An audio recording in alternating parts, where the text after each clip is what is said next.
Hello, and welcome back for another episode of the Activation Hour podcast. I'm your host, Melissa D. White, and you have been locked in for season two of the Activation Hour, what I have dubbed the season of unlearning. And you have been on a personal journey with me and our audience, my Activation Nation, as we work through purpose at work and in the world. And let me tell you, every week, you guys, our audience, never cease to amaze me with the support as we do our live weekly at 7 p.m. Eastern, 6 p.m. Central, and then also my Audible audience on all podcast platforms. Thank you all. I'm going to take a minute for you to share. Make sure that you don't go through this activation alone because this is something you don't want to keep to yourself.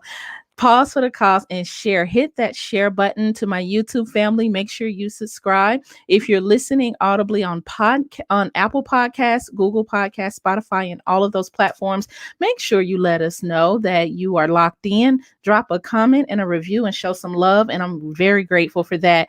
Guys, I'm Melissa D. White, your host. And this week, as we're coming towards the end of season two, I'm so sad about it, but every week gets better and better. And this week is no different.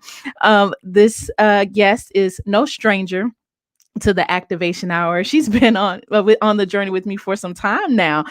Even as I started out with the activation hour radio show in studio, and now the podcast, which has reached globally. And so I feel like we've grown together. I've seen her grow as an author, a conference host, a therapist, a former radio host in her own right with a dynamic show. This powerhouse woman has an ability to help women just slow down and breathe. And I'm a member of her Breathe Women's Group, which has been a phenomenal tribe to me personally and professionally. And these women are serious about God, growth, and just taking the time to breathe through all of our successes. And so I'm going to tell you a little bit about our guest today, Giovanna Geathers, who's out of Greenville, South Carolina, and who has recently opened a remote office here for her therapy practice in Atlanta, Georgia. She's a licensed professional counselor, transformational speaker, author, life coach, workshop and retreat facilitator, trainer, and owner of Touchstone Counseling and Coaching in Greenville, South Carolina. Listen, I could read this woman's resume because it's impeccable, but I'm going to speak from a personal place for a second. The first time I had the opportunity to attend her renowned Breathe conference, and I was there as a speaker and I said, I'm good. I got this. Like when you're going to speak, you have your game face on, right? You're there, you're participating, but you're focused and locked in. If we weren't 10 minutes into the conference and every woman in the room was crying. Every one, we were like in boohoo tears, and we were sharing our deepest secrets and revelations to women who we literally just met and spoke to like 15, 20 minutes before that. That's how powerful and transformational Giovanna is with her work. And I do believe she is walking her purpose in her life's work. I'm excited to call her not just a woman I admire, but a friend. I mean, we've prayed together, shared ideas together. And so, like I said, she's no stranger to the show. And so this is my way of not only celebrating her and the work she's doing, but the release of her second book, Epiphany. And Epiphany is one of those books. I'm telling you now, I've been like speed reading, and I was just telling her in the pre-show, I said, Giovanna, I had to slow down and just sit with it. I had to sit with it. And I don't take self-help books lightly. I don't read from everybody because everybody can't speak into your life through written or spoken word. But it, like she said, Epiphany is a journey of self-discovery. And I saw myself in every word I read. So, guys, lock in, share this episode, and get ready to get activated as we talk about self-discovery, living inside out. You're tuned into the Activation Hour. Get ready for a great show.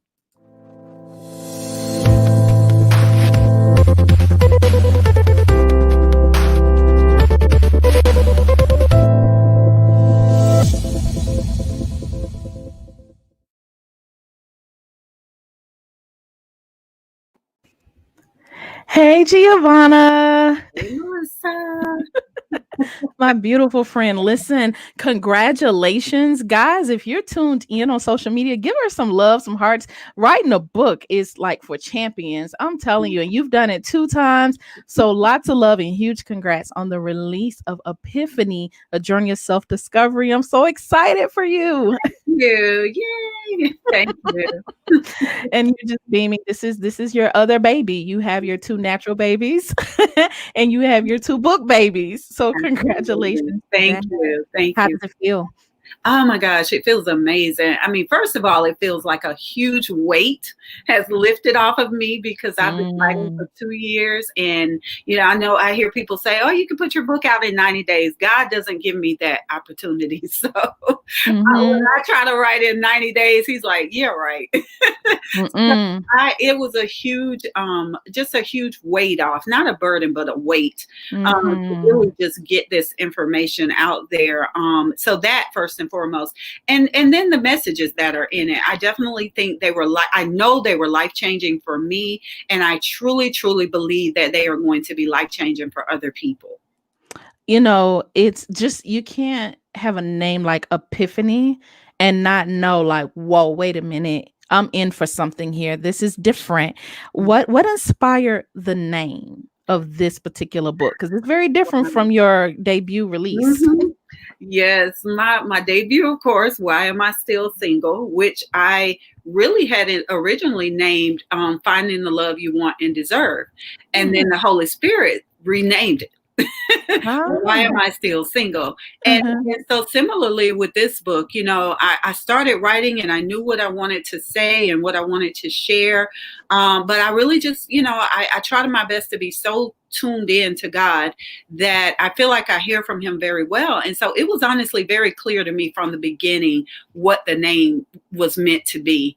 Mm. Yes, that because that's described my journey, my Mhm. experience of self discovery, of awakening, of enlightenment. It was epiphany after epiphany, aha moment after aha moment. And so there was Mhm. really no other way to capture it. And like you said, just the name alone is like, okay, let me sit down and get ready for this. So Uh-huh. definitely Uh-huh. divinely inspired. Covers say a lot about the content Hmm. and the journey you're going to embark on when you open a book. And the beautiful, just luminous, the cover just draws you in, and it's so beautiful. And it's a butterfly. And, butterflies are very special to me and symbolic to me. And I said, okay, obviously there's a transformation. That's what they symbolize. What was the thought of how do I draw readers in, and what do you want them to experience when they get beyond the cover? Wow. Yeah. Well, like you said, the cover is definitely symbolic, because I kind of went back and forth. Should I put me on the cover? Mhm. I wrote it, but it wasn't about me. And so the reason the butterfly is so symbolic for me for this book, I love butterflies as well. But because a lot of the experiences that I was going through and that I share in the book are that I felt like I was in this dark place. And so Mm. when I thought about, the butterfly and as he goes into his chrysalis and how that can be a very dark place that we think is a dark place, but it's actually a place of preparation. And so even though it might feel dark and it might feel scary and isolated, it's really a birthing place because the butterfly could not emerge unless he went through that experience. And so for me, just what I've been through over the past couple of years, personally, professionally, it was like I was having my own transformational experience, Mm. and not just in that, sort of that trending sort of way we talk about it now, but truly on the inside. I would often say, Melissa, people would congratulate me because, the first book was chosen for Essence Fest and people are like, oh my gosh, you're doing so good and God is just blessing you. And I'm like, if you think the outside blessings are great, you should see what he's doing inside because there's Wow. no comparison. And Wow. Epiphany is a snapshot of my internal journey, what God was doing on the inside of me for the past 2.5 years. What stopped me in my tracks was a quote is in the very beginning that it's an inside out job. You have to live it inside out. Like you said, people see the outer successes of our lives. They see the businesses, they see these Mhm. put together men and women who are articulate and we hit these stages and they have no idea. Like you said, even with the butterfly, everyone admires the butterfly and their flight and just their beauty. And you have no idea what went on in the dark places. And I literally was like, if I could flip myself inside out and you saw the mess and the hurt and what I had to go Mhm. through. And quite honestly, I've even had moments, and I think you guys, if you can relate, drop me a comment here that we if we're honest, sometimes we're in spotlights, but while we're walking through dark places. And that's what it was for me. Mm, I talk about in one of the chapters how I wanted to hide. Like I wanted nothing more than to disappear, hide in the background, blend in. And I'm like, and God wouldn't even let me do that because he kept mm-hmm, elevating me outwardly. And so I'm being elevated outwardly, and inwardly I'm just going through all of this stuff.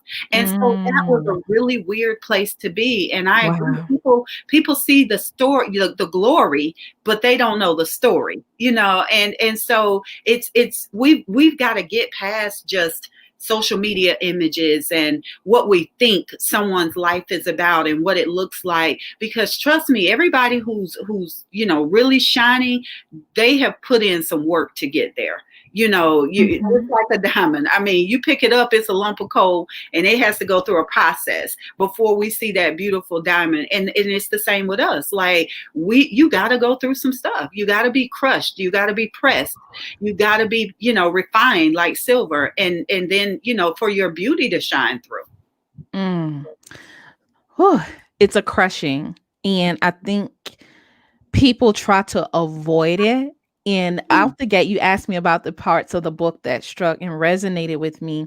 There's one particular part of it, but I'm not going to give it away, guys. You have to go buy it. So why don't you check out that link right below? I Yeah. got you covered. Check out the ticker. I'll drop it in the comments so you can also check out the show notes to support Giovanna. And I told her, I said, of course, I bought a book. She's my friend. I'm going to support financially and show that love. And I was like, I need to go back and order a couple more, like, for gifts. There are some people I know who need this book today.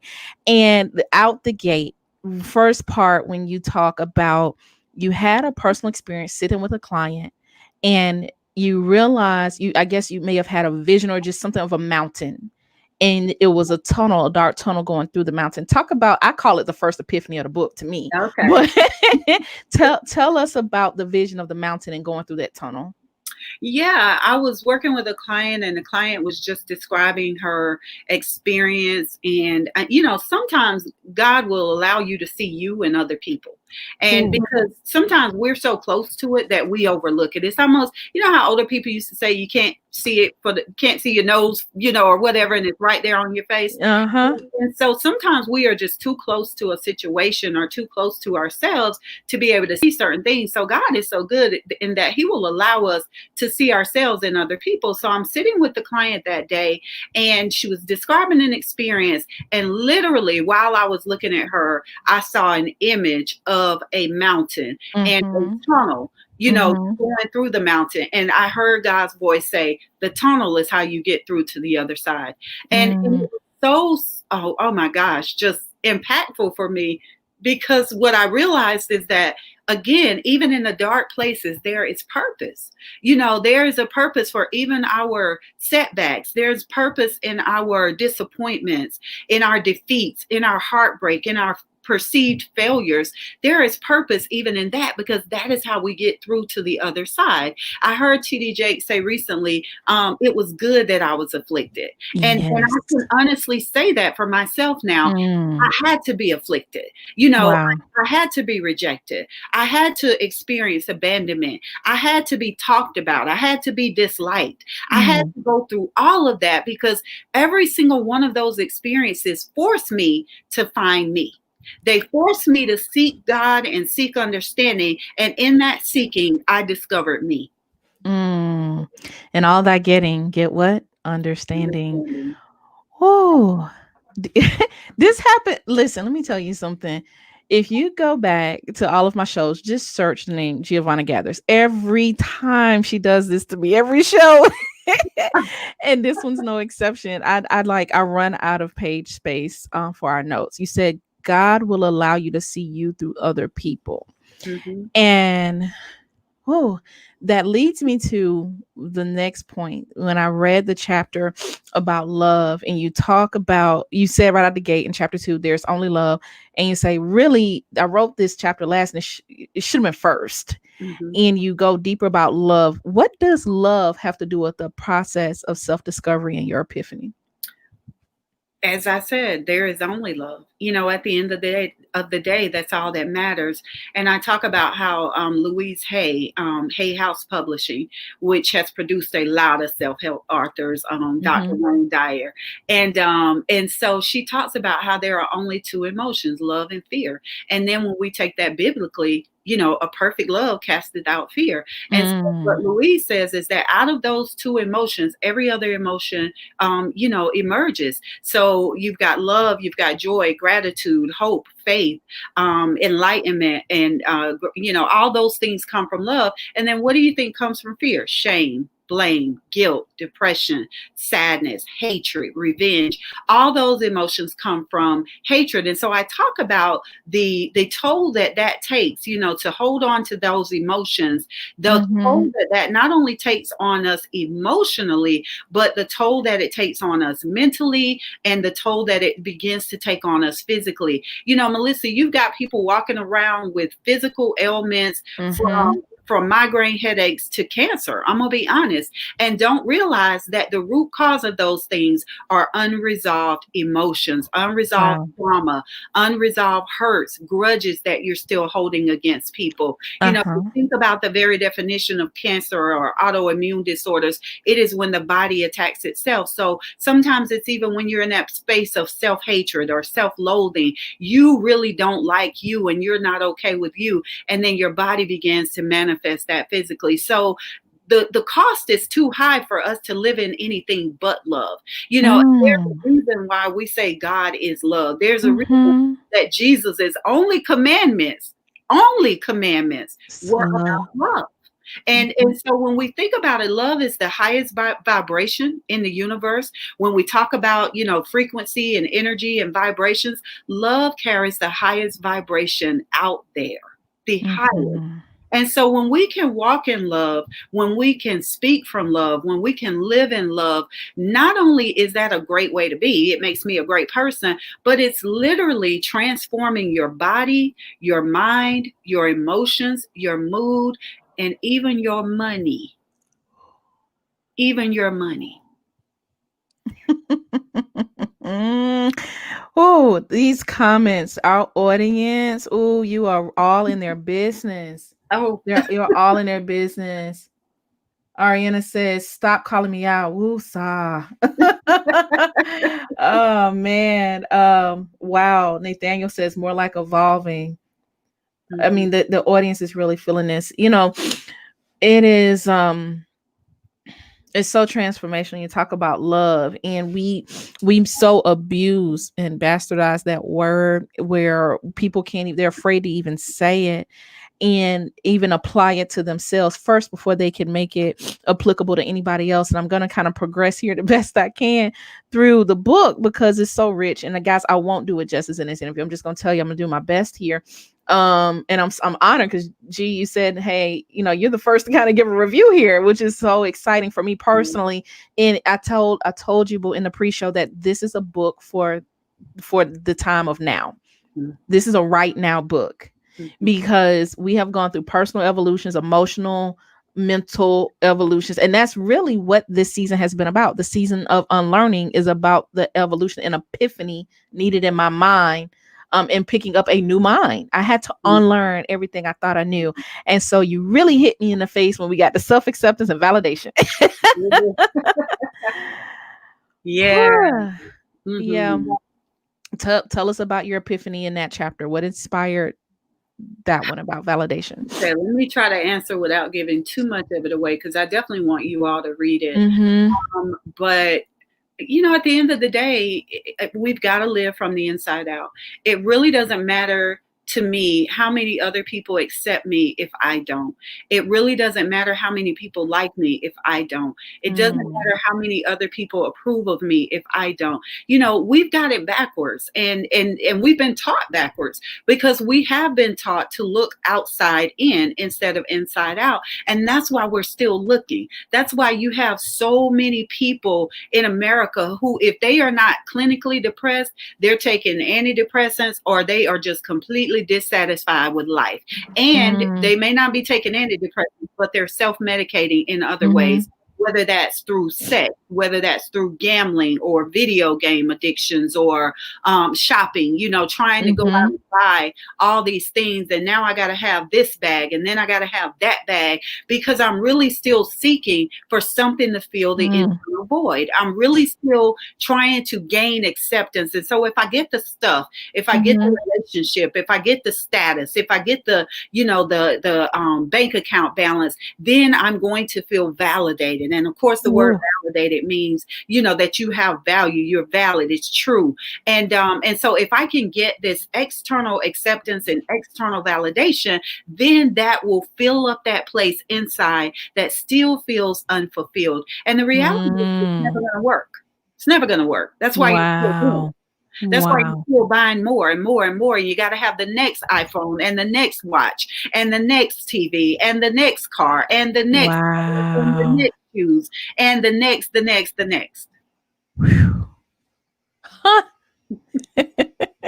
You are calling us out, Giovanna.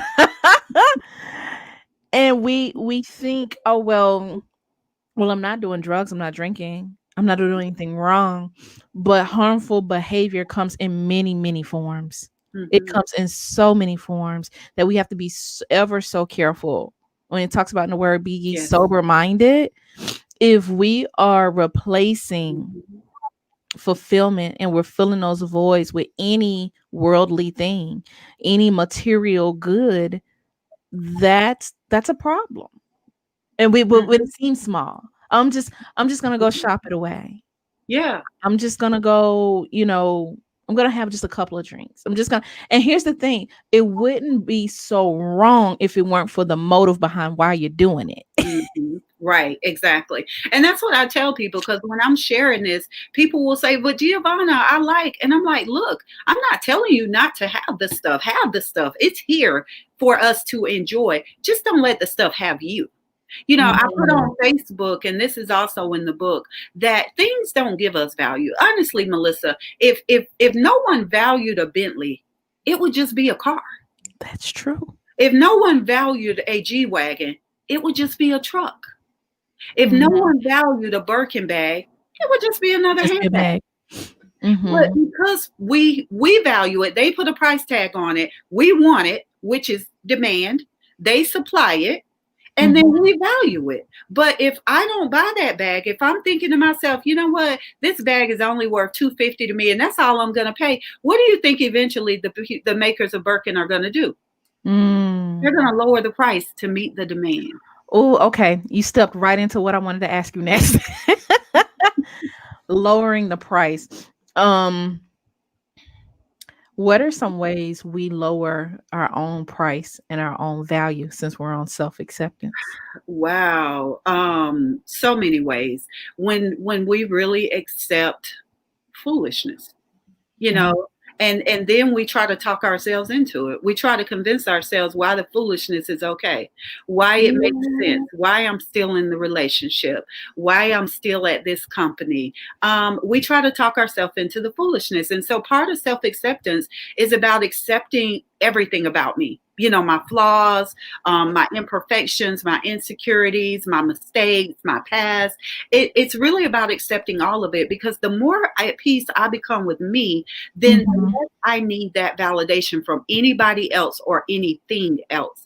And so, yes, we devalue ourselves in all sorts of ways. Like I said, sometimes it's even the circle that we're around. We know we've outgrown them, but we don't want to let it go because it's familiar. We don't want to let it go because that's my day one, Yeah. And so we hang on to those things. And what we're doing is telling the universe, this is all that she wants. This is as much as she once. There's an old adage that says, I bargained with life for a penny and life would pay no more. What I tell the universe I'm worth is exactly what the universe brings my way. So if I Mhm. accept, if my rate is $1,000, for a speaking engagement, and Mhm. someone says, well, all we got is 250. Now I have a choice to make. Yep. I Talk about it. exactly. I can decide that I'm going to do that, because sometimes we have assignments and it's not about the money. So True. I'm going to pray and I'm going to discern, is this an assignment that God wants me to take? Because I Mhm. may not get that pay up front, but I may end up getting it on the back end, because maybe I book 5 clients from there, or maybe, I get asked to speak at 7 more events. And so while Mhm. I didn't get the money at that particular thing, I eventually got what I'm worth. Mhm. Someone shared with me one time, he said, Giovanna, if you ever decide, if it's $1,000 and they say all I have is 250, then you need to write me an invoice for $1,000 and then Yep. say that I'm donating 750 in kind. Because Exactly. again, what I'm saying to the universe is that I'm worth $1,000, but I just made a decision to donate 750 of it. So again, those are just ways that we devalue ourselves. And again, the universe is always listening. We reap what we sow. And so if I sow messages into the world that this is my worth and my value, then I'm going to reap the same thing back. You can't be a nickel looking for a dime, or what is it? Why would I give up a dime for a penny? That's so good. It's so funny. It hit me today as I was, preparing for our conversation. I look at the lives of the women around, the men and women around me that are really living a life of what I call a manifested life, abundant life. And but I started measuring, like, people by their fruit. Okay. This manifestation came from some soul work, some God work, and some obedience. And Okay. here's the kicker. When we talk about the whole value thing, even when it talks about in the word of who God says you are, if you're not really subscribing to and eating and taking that in, then you'll fall for anything and you'll take anything. And Mhm. then my epiphany in even reading that chapter was, and I'm guilty, we all are. Y'all Mhm. listen, come on, Activation Nation, y'all know I come on here and tell on myself every week Yes. that a part of my unlearning was that I had to reassess what God said I was worth. Is disrespectful to him Mhm. when I discount myself. I literally had to apologize to me on Mhm. behalf of God and what he put in me. Like, girl, you've been playing small. Yes. And the world may say, oh, you're doing big things. It's like, you have no idea the God I serve. He's bigger than anything I've done. And I still haven't given him enough. And so oftentimes we come to the table thinking, oh, look at me and look at what I did. And God's like, yeah, I want more. Mhm. I want more. Yeah. But it's because we don't value ourselves. It is. Wow. If one of the greatest epiphanies that came out of this experience of writing this book for me was that I know who I am. You know what Mhm. I mean? Not just my name, not just my social security number or my marital status, but I know who I am. Mhm. And by that I mean, I don't just know the physical being that is Giovanna. Yeah. I know what's in her. Yeah. I know the essence of her being. Essence. And so when you talk about, how God is so big and sometimes we sell ourselves short, one thing I've discovered is that God will block something of yours. He will block an opportunity, not because he's blocking you, but because guess what, baby girl? You didn't ask for something big enough. You didn't dream high enough. You didn't ask for enough. So I'm going to block that, not to block you, but because I need you to reevaluate. That Mhm. wasn't big enough. That wasn't great enough. That wasn't grand enough. My vision for Mhm. you is way beyond that, and you're thinking too small. And so for me, I'm always winning, because even when I lose or appear to lose, I'm still winning because there is really no such thing as loss. So I stay winning because if I'm either winning or I'm learning. And so if Yes. I didn't win per se and it looks like a loss, you don't know what I've gained on the back end of that. I learned a lesson. I learned what doesn't work. I learned how to do it differently next time, but I didn't necessarily lose. That is up to me. That's Yeah. interpretation. That's perspective.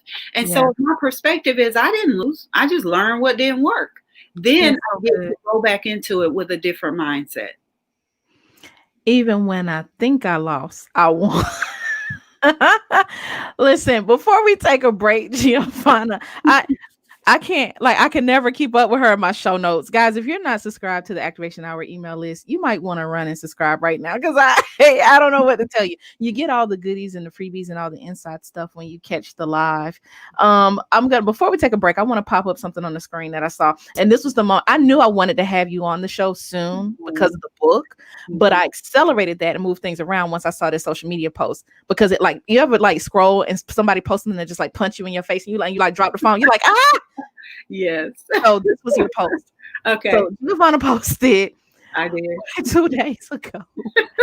When you're still in a situation, a job, a city, a relationship that no longer fits, it hurts. In fact, it's supposed to hurt. Just like a pair of shoes that are 2 sizes too small. That pain and that discomfort is how you know it's time to size up. Yeah.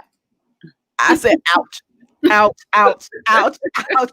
And the more ouch. Y'all, I saw that post. I took that screenshot and I text G right now. I said, "Hey, you gotta talk. You gotta come on the show." Where did that come from? Because it really is apropos for what we just talked about. Yes, it really is. It was just one of those down sites, one of those, like I said, sometimes I'm just chilling and God is like, post this. And I'm like, okay. And sometimes literally while I'm typing out, I'm learning at the same time. I'm going, oh, this is good. And that's what it was that day. It's just, thinking about how often, again, we stay in situations that we have outgrown. And we are supposed to release things when they have served their purpose. We want to attach. We want to hold on. We have a fear of letting go because I think internally, sometimes we have that fear of loss and that fear of deprivation and that fear of being broke or being hungry, which goes against the law of abundance because the law of abundance says there is more than enough. Yes. And so when we do that, it's like we have more fear in going broke or being deprived than we do in knowing that there's more than enough. And so, when I wrote that, it was just to say that sometimes it's time to size up. And so the pain and the discomfort, we think pain and discomfort always comes to ruin our lives. This is showing up to ruin my life. It's showing up to, for punishment. It's showing up, oh, I'm going through. The devil is busy. Sometimes it's not the devil. Sometimes it's God. Sometimes God is like, look, now I've been giving you hint after hint and you won't listen. So now I got to just let it hurt a little bit because pain gets our attention. Yes. I don't pay attention to my body until there's something wrong. We don't pay attention to the car until we hear a little sound that doesn't sound right. And so that post was just about how, we got to size up. We got to increase and enlarge our capacity. God can only bless us according to what we can receive. And you have people talking about, I'm leveling up and I want this. And, oh, God, I want monumental size blessings and billionaire blessings. But you can't even balance your checking account. And you make $50,000 a year. So you haven't leveled up to the point where you can handle $1 million blessings or $1 billion blessings. And so that's when you've got to enlarge your capacity and increase your ability to receive on a bigger level. And that's what the chapter No Elevation Without Evolution is about, is that, the blessing has to fit the size of the container or else it's going to burst it. The blessing has to fit the size of the container or else it's going to burst it. Giovanna, once I heard Bishop Ivy Hilliard say one time, he said, you're waiting around for God to bless you and God's waiting on you to give him a bigger bag. I mean, it goes back to the woman with the jars of oil. Jar. Come on. When she ran out of jars, the oil stopped flowing. So it wasn't about the oil. It was about her capacity. The same thing, with the fish and how they fished. And Jesus said, cast your net again. And then they had so many fish, they had to go get a bigger boat or whatever. Yeah. It stops when I've reached capacity. It stops when I reach. So it's not about God giving out a little bit of blessing here and a lot of blessing over there. What is my capacity to receive? What's my capacity to receive? Yeah. Oh, this is such a building block. Y'all, I'm not gonna lie. First I saw the book and I was like, well, it's a lot of chapters. But listen, that's how I know there was such a process. This, like you said, this wasn't that 90-day book, 90-day one and done. You lived this out. You were a living epistle for real. And I said, oh, this and everything just like built upon itself. And what you were saying, even then about the capacity, you got to know, you have to kind of be true and honest with yourself. Like, you build on that in chapter 6, like the unseen, trust and faith. It is, and every chapter in the book has questions. So it makes space and room for you to sit, to process, digest, and literally eat the epiphany. Eat it, Exactly. sit with it. Oh, guys, yeah, y'all, I love this audio. Y'all are so on it. The comments are amazing. The love you're showing Giovanna. And look, make sure that you, the ultimate love you can show is to go check out Epiphany. I put the link right here. You can buy it on Amazon, book retailers, and at GiovannaGeathers.com. We're going to pause for the cause and take a quick break, but don't you go anywhere. Go ahead and hit that share button. Have a watch party if you want to. Make sure that you subscribe, and there's nothing greater than a review from you to tell us how this season has affected you in the season of unlearning. We'll be right back right here on the Activation Hour.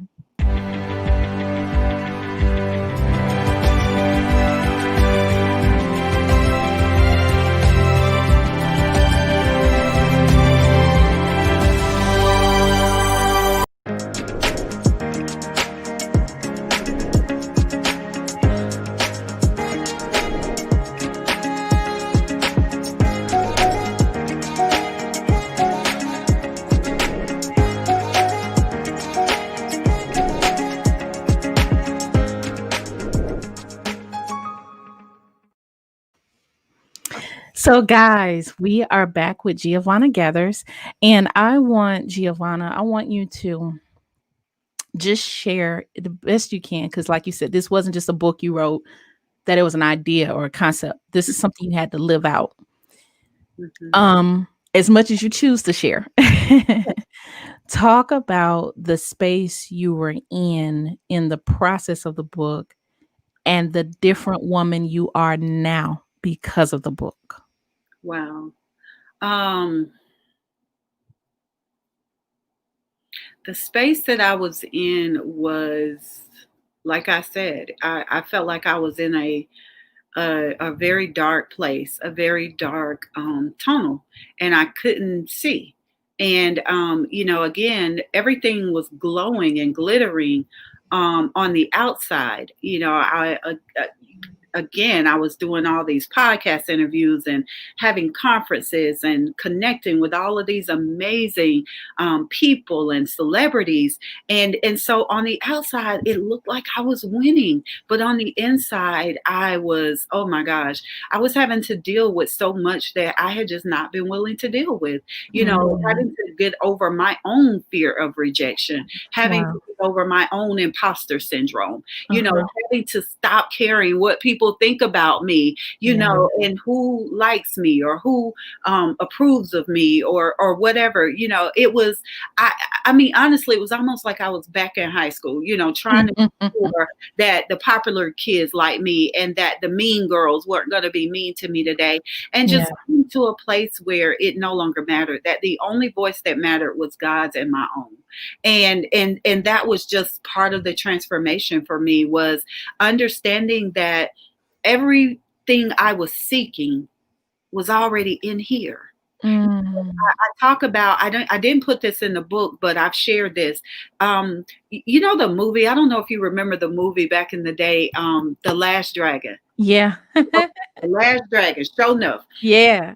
Remember how it gets to the end of the movie and Tamak is still searching for the master, and he keeps going to the pizza place, and his instructor had given him the medallion or whatever, and he's like, I gotta find the master, I gotta find the master. And so then it shows that at the end, when he's fighting Shonuff in the ultimate battle, that he starts flashing back, and he remembers that his instructor had told him, there is but one place that you have not looked, and it is there, only there, that you will find the true master.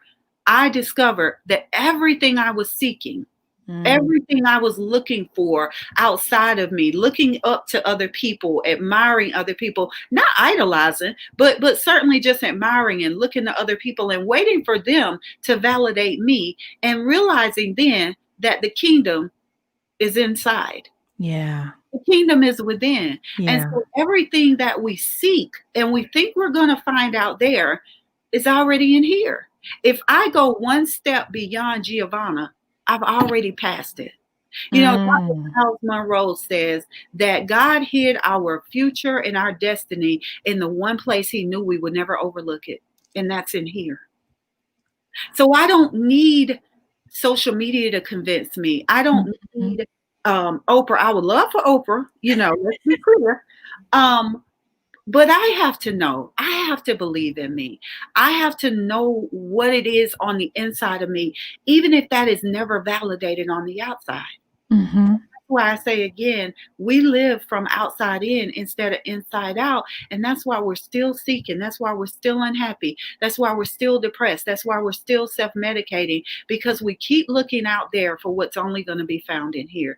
You are the master, the master lives in you. Mhm.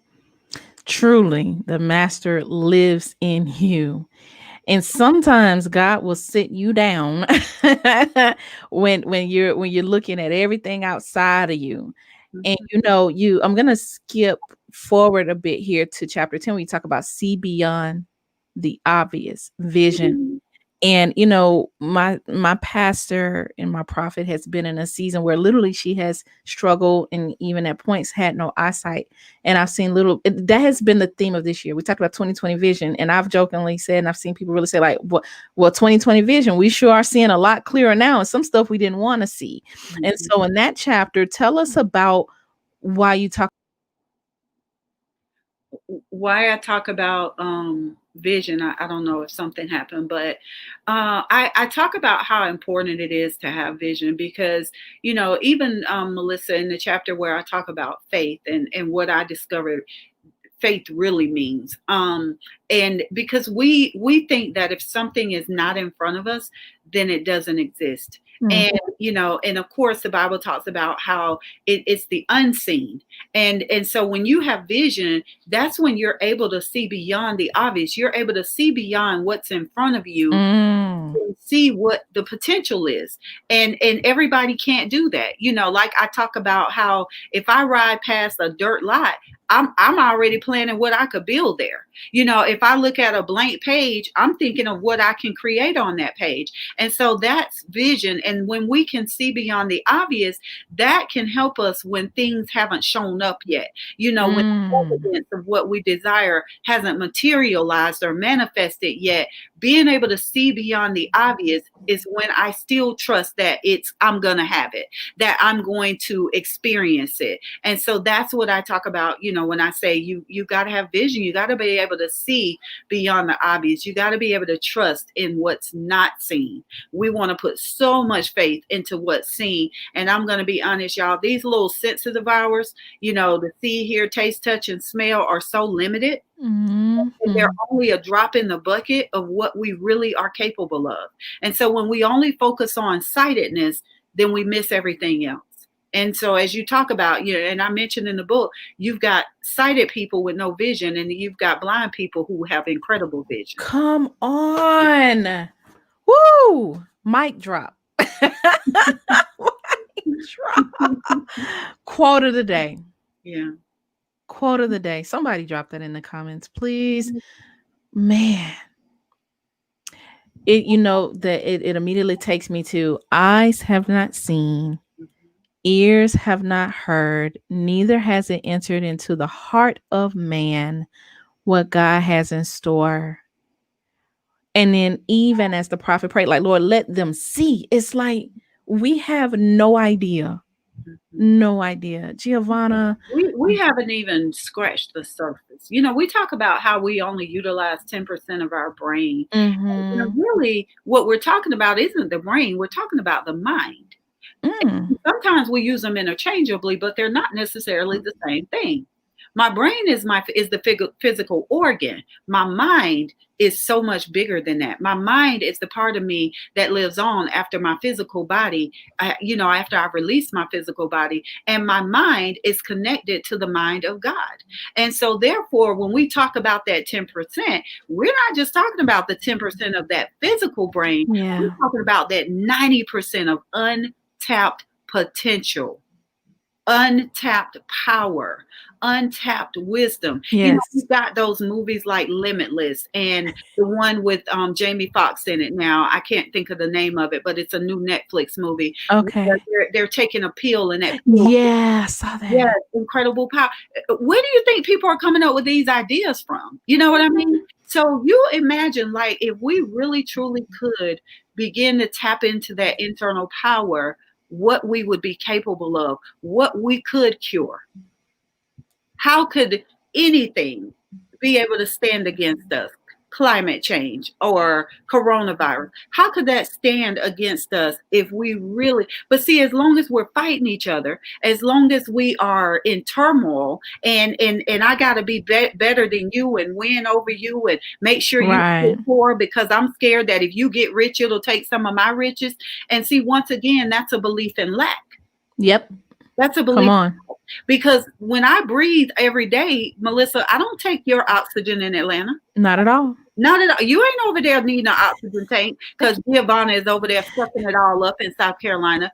But we've become so focused on a finite amount of resources. And guess what? As a man thinketh, so is So he. is he. So the Hmm. more we think that everything is limited and in short supply, the more we continue to experience it. Mm, mm, mm. Well, that type of thinking breeds so many other issues and attacks: jealousy, condemnation, Self-attention. covetousness, Mhm, hard-heartedness, mhm, shame, guilt. All of that springs, but it is rooted in fear of mhm. lack. Like you said, it's all connected. And look, I put the mind blown emoji out to the audience. I said, y'all, I'm literally like my head. I can't take it. I can't take it. I can't. That oh my gosh, that's why. Listen to my podcast audience. Those of you catching the replay, you got to just be with us on Friday, and then you got to go digest and sit with it again on Monday for the replay. I'm just listen. Go buy the book. Go buy the book for a friend, re- book club, whatever. Go through this journey with someone. I plan on doing the same thing. Mhm. Um, so tell us, there's one more chapter that I want to get into, and then I got to let the people go Okay. get it for themselves. Um, oh, there's so many. Freedom from guilt, blame, and shame. Mhm. Freedom from guilt, blame, and shame. And we think we real hard out in these streets. I'm fine. I'm fine. I don't. That didn't get to me. I'm good. When our inner child is acting up Mhm. out of guilt Yeah. from our past, blame because the enemy is accusing us, Mhm. or shame because we really don't want people to see our true selves. Exactly. Yes. Talk about that. Well, one of the things I do in that chapter is I define each of those, so people can understand what guilt is, what shame is, what blame is. And, just really simply, guilt is the belief that I've done something wrong, and shame is the belief that I am wrong. Shame is the belief that I am somehow damaged at my core, that I am inherently flawed, that I am Wow. defective, that I am broken, that I am unlovable, that I am bad. And shame is, it's one, for one, when we talk about, earlier I was talking about like how things have frequencies and there's a Yeah. vibrational chart. Yeah. Shame is literally the last rung, below hatred, below guilt, Wow. below depression. Shame. Mm. And shame comes upon you from, some type of trauma, Mhm. sexual abuse, physical abuse, growing up in a family where there was just a lot of criticism or judgment and you never felt accepted, you never felt like you were good enough. And so what you begin to internalize is that something's wrong with me. That's where that whole imposter syndrome thing comes from, because I'm afraid that if I continue to elevate to a certain level, eventually they're going to discover, like my mask is going to fall off, and they're Ooh. going to discover that I'm really not supposed to be here. I'm really not supposed to be on this stage. I'm really not supposed to have that promotion. I'm really not supposed to have that client or that contract, because if they only see, if the mask ever falls off by accident, they're going to know that I'm really not good enough. And that just comes from that internal feeling that I am somehow inherently flawed. And I'm gonna say this, and the church folk might get mad at me, and I'm okay with that. Come on. But that old way of thinking, I'm wretched and such a worm as I, and unfortunately, we have perpetuated that belief that I am nothing, that I am, let me just be humble, and let me, keep Lowly. myself down here and be lowly and all of this other stuff. And then, unfortunately, from that, we begin to develop that mindset that this is all I'm supposed to have, and that if I even want more, then that's somehow ungodly. Mm. So shame will have you in relationships you should not be in, where someone is abusing you physically, mentally, emotionally, verbally. Shame will cause you to just, again, stay in a job or a situation that is really just not for you. Everyone who comes to the planet comes here with a divine purpose. No, we weren't all necessarily meant to be entrepreneurs, but you were still not necessarily meant to feel like you're a slave to someone else either. Your liberty has already been bought and paid for. And if you're still living that enslaved mindset that, oh my gosh, if I call in sick Friday, I'm going to lose my job, then you're still a slave. And so all of those things produce those feelings of guilt, blame, and shame. And then sometimes we, as African Americans, will even start to feel guilty when we do start to level up, when we do start to make it. But my family hadn't made it. Now I'm the one that can. I'm the one that made it out. I'm the one that made it out. So I owe them something. And then they will also convince you that you owe them. Yeah. They will make you believe that you owe them. And so, we talk about that, and how when you live with one of those or all three, because they love to hang out together, guilt, blame, and shame are like best of friends. They're like cousins. They just keep coming back. You will continually live under condemnation. You won't have to worry about the devil condemning you, because you don't do it to yourself. That's the biggest weapon. The enemy will use you against you. Exactly. That's the biggest weapon. Why work hard?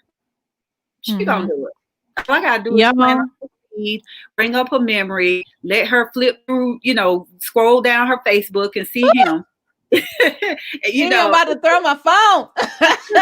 Let me scroll down my timeline, and there he is, or there she is. And I know she didn't, or I know she ain't there. And so, yeah, that's all he does. Like, it's the greatest, what do you call it?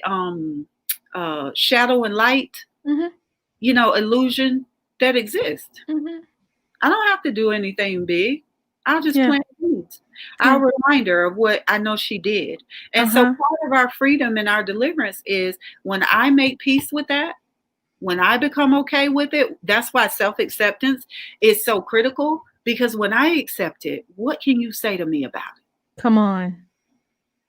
I say it every week on here. Y'all know I say, like, you can't never hold me to guilt or shame, because I tell on myself all the time. If I lived it, I can tell it.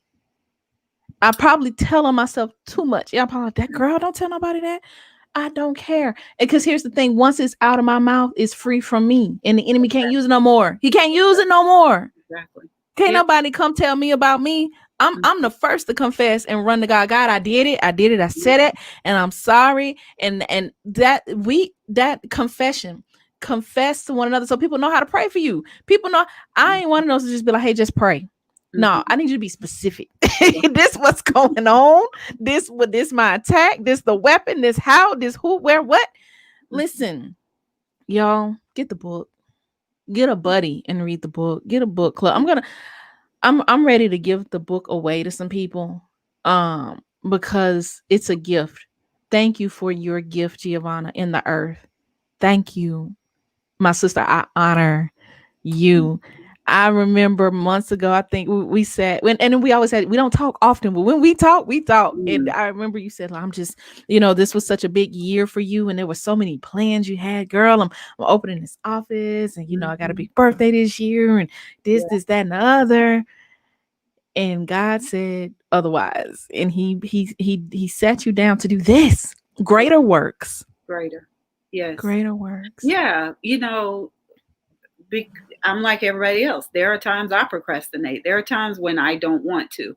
I knew this book was big when God first asked me to write it. And when He started taking me through the lessons and giving me the downloads, I knew the magnitude of it then.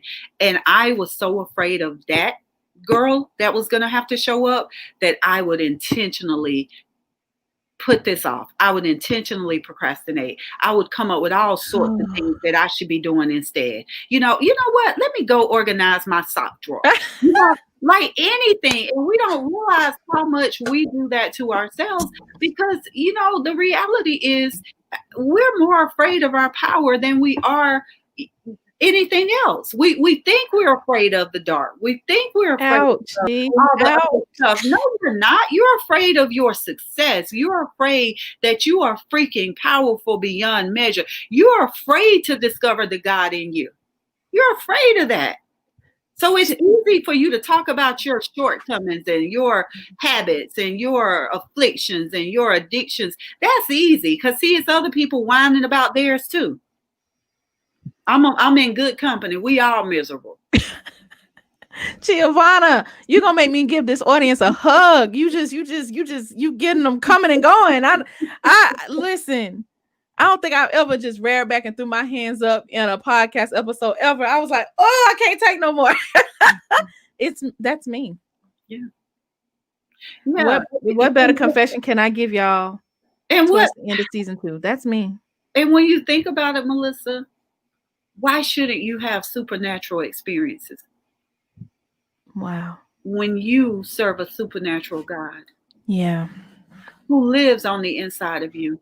And then when supernatural things happen, we want to give it a scientific or a logical explanation. Yeah. But God, you're supernatural. You really did die, and the stone really was rolled away, and you really did get up again. That Yeah. can't happen in my life. I got to get it the hard way. Mm. I got to struggle. Hmm. I mean, you talk about in the Bible how people regrew limbs. Come on. We Regrew. have yet, signs, miracles, and wonders. Like the power, and he left us with that type of power. That's what we fail to see. And Giovanna, what you said is so true, and I wish you could see the way the audience is reacting right now. Like I think that is the epiphany of the night.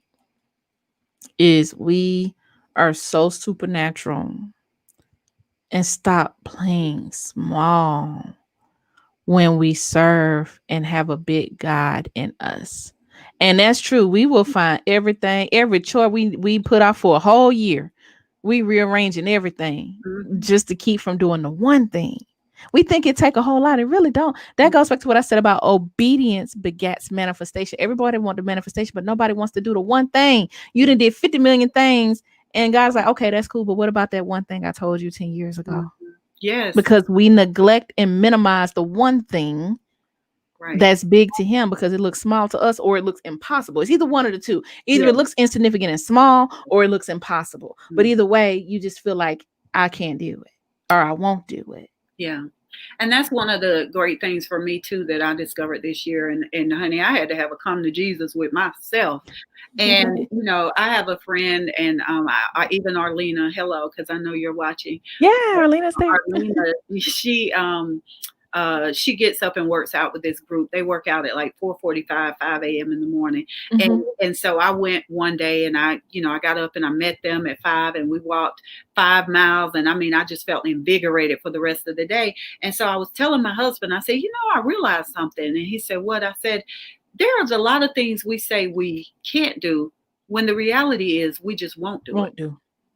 It's what we won't do. It's what I wasn't willing to do, because I had wanted to work out before, and I was like, well, I can't do it after work, and the kids have soccer and gymnastics, Mhm. and well, I can't get up in the morning because I already have to get up so early. The reality is that's what I wasn't willing to do. It's not what Yeah. I couldn't do. And Yeah. so when you really stop saying can't and be honest with yourself and ask yourself, is it that I can't, or is it that I won't? Is it that I can't stop eating sweets, or that I won't stop eating sweets? Is it that I can't go on a plant-based diet, or I won't go on a plant-based diet? Is it that I can't stop eating salt, or I won't stop eating salt? Mm. Choices. Hmm. Choices. Greatest epiphany of all. We have a choice to change. We have the greatest supernatural power within us. Hmm. The master is in us. Nowhere Sometimes we have to be blind to have vision. you do. You do. Blind to our own self Ooh, and our that's own good. ways. That's good. Blind to have vision. I like that. Blind to have Good. vision. Yeah. Shout out to my pastor. She'll get that. No, seriously, she literally prophetically she has not been able to see in the natural, in the spirit. So sometimes we give too much credit to worldly things and to what we can see, what we can hear, touch, taste, smell. And Mm-hmm. it's big. We are eternal spirits and we're bigger than that. And my unlearning lesson for my time of having this space and this moment with you is greater is he that's in me. There's greater in me than he that's in the world that I'm looking at. So I Exactly. think it's time for me to get blind so Mm-hmm. I can see. That's my epiphany today. That's good. I like that. Ooh, that sounds like a book. Ah, come on, G. Stay tuned, y'all. Stay tuned. Yeah. Guys, show some love for my dear friend, author, therapist, life coach, super mama, super wife, just an amazing woman leader. Guys, go check out her Breathe Women's Group. It will bless your heart. It will bless your spirit. And most of all, buy the book. The Yeah. links down below, giovannagathers.com, Amazon. Mhm. Make sure you support Giovanna. Thank you so much. Anytime I call, you have been there, and I'm forever grateful. I don't take it for granted. If I say, G, I Yep. need you. I want to hold space with you, and you do that. And so I Mhm. honor you until I'm in person with you I again. know. Whenever this whole thing is gone, we missed you this year with Brief Conference, but it's coming back around. Absolutely. Family, show some love. Share this episode. If this has been an epiphany for you, make sure you hit the share button, leave a review. Mhm. Go follow Giovanna. Where can they find you? What are your social media outlets and how can they connect with you? Okay, absolutely. I'm Giovanna Geathers on Facebook, so definitely make sure it's GEA, because that Geathers gets people every time. Yeah. And I'm on Instagram at I am Giovanna Geathers, so it's pretty simple. Twitter, simply Giovanna, and LinkedIn as well. So definitely, you all connect with me. Go to the website, as Melissa has been saying, giovannagathers.com. There's even a landing page for the book, epiphany-book.com as well, where you can order your autographed copies from me. So I will actually be shipping the book to you after I autograph it. Or, of course, you can always get it from Amazon, the Kindle, as well as the paperback version. So, yeah. Y'all go ahead and get your autograph copy. You heard her speak Oprah. This is a manifesting woman right here. So if she spoke Oprah and she's already done Essence, it's coming. So go ahead and get your autograph copy Yes. now. Yes. And listen, make sure you stay locked in for this season. Don't go anywhere. Season 2's not over. Subscribe. I've dropped the links for Giovanna and also my email list. I send out the show notes, freebies. I'm gonna do a book giveaway this week, but there's a contest to it. You gotta work to earn it. I want to make sure you drop in the comments your epiphany from tonight's episode, and I will personally gift a book to you from author Giovanna Geathers. Giovanna, I love you, friend. God Love bless you and you. your book. Amazing success. I'm claiming a bestseller Thank right you. here. Guys, you've heard the review and the interview right here on the Activation Hour. I'm your girl, Melissa D, your life and activation coach, helping you find purpose at work and in the world. See you next week. Bye.